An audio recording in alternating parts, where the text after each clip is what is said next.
जब से भइल तोहर शादी हो मिल गइल हमसे आजादी हो।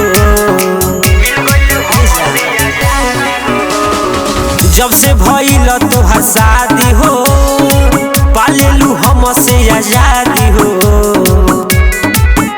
अब देख के तू हमके करेलू आँखें लाल हो।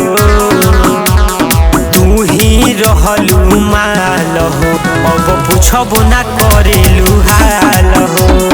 तू ही रहलू माल हो अब पूछबो ना करेलू हाल हो।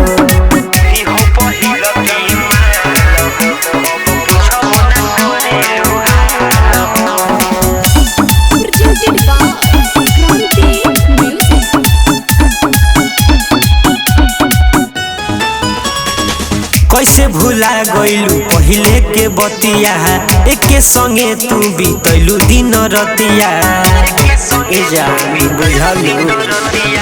कैसे भुला गइलू पहिले के बतिया एके संगे बीतत रहे दिन रतिया।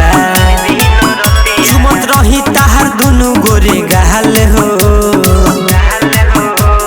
तुही हो पहिल की माल हो अब पूछबो ना करेलू हाल हो। तुही हो पहिल की माल हो अब पूछबो ना करेलू हाल हो।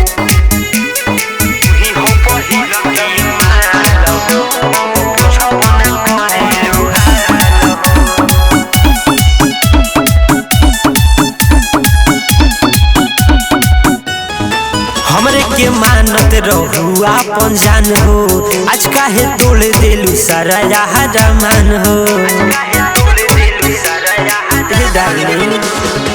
हमरे के मानत रहू आपन जान हो आज काहे तोड़ देलू सारा यार मान हो। अब बन गइलू काहे तू अरिफा के कहल हो। तुही हो पुरन की माल हो अब पूछबो ना करेलू हाल हो। तुही हो पहिल की माल हो अब पूछबो ना करेलू हाल हो। ए डार्लिंग।